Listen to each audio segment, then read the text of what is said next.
যে পথগুলো আছে ওইদিকে যারা ডাকে, এরা যাই দাবি করুক না কেন, ওরা যদি একেবারে আসমান থেকে উড়ে আসে তাও তারা হকের উপরে নেই। 2 নম্বরে বিহিয়া দিলুন, যারা আদল কায়েম করতে চায় দুনিয়ায়, ইনসাফ, ন্যায় বিচার।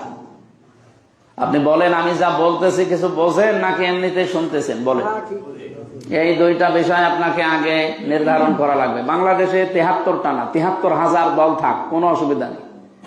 হক দল এইটা, যারা এই জমিনে সঠিক পথ মানুষকে দেখানোর জন্য নির্দেশনা দেয়। ইয়াহদুনা বিল হক, ইয়াহদুনা এটা মজারে, বর্তমান, ভবিষ্যৎ, প্রেজেন্ট, ফিউচার। এখন দেখছে, ভবিষ্যতেও দেবে।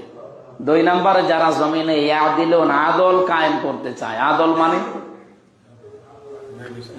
না, মা মান আল আদাল লোগাতানা সারহা। আদল শব্দটার ব্যাখ্যা, এর পারিভাষিক এবং আবিধানিক যে অর্থগুলো, এর প্রকারভেদ গুলো আছে। আমরা তাফসীর থেকে একটা কোট বলছি, প্রত্যেকটি জিনিসের সাথে আদল করা, ন্যায় বিচার করা। আল্লাহর সাথে আদল করা, ন্যায় বিচার করা, রাসূলুল্লাহর সাথে আদল করা, ন্যায় বিচার করা, 3টা বিষয় আছে।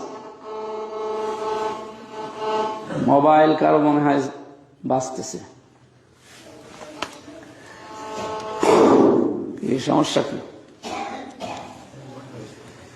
প্রত্যেক জমার নামাজে যে ইমাম সাহেব একটু পরে খুতবা দেবে, খুতবার একদম শেষের আগে এই আয়াতটা পড়ি আরবিতে, ইন্নাল্লাহা ইয়া'মুরু বিল আদলি ওয়াল ইহসানি ওয়া ইতাই যিল কুরবা। পৃথিবীতে যত মসজিদে আমি নামাজ পড়লাম, দেশে বিদেশে, এই আয়াতটা শেষে পড়ি। এরপরে ফাজকুরুনি আযকুরুকুম ওয়াশকুরুলি ওয়ালা তাকফুরুন পড়ে আমরা শেষ করি। তো কি বলি আরবিতে কোনদিন এই 54 বছর স্বাধীনতার বাংলাদেশে আমরা বুঝেছি?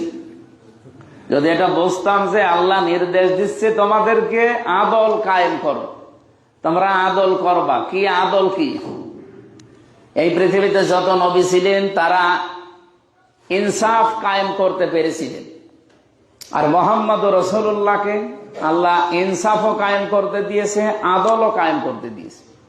আপনি দাউদ নবীর দিকে তাকান, তিনি আদল কায়েম করতে পারেননি, তিনি ইনসাফ কায়েম করেছিলেন। হ্যাঁ, তার প্রতি নির্দেশ ছিল ইনসাফ কায়েম করেন।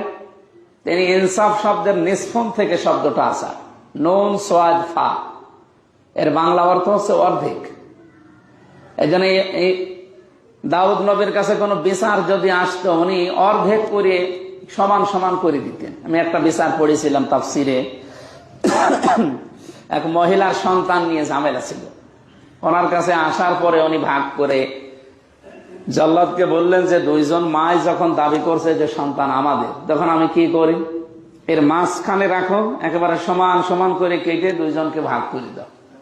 উনি আদল করেন নাই, ওই জায়গায় করেছিলেন ইনসাফ।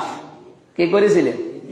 কিন্তু আমাদের নবীকে আল্লাহ শুধু ইনসাফ কায়েম করে শেষ করেন, উনি বলেছেন যে আপনাকে ন্যায় বিচার কায়েম করা লাগবে, আদল।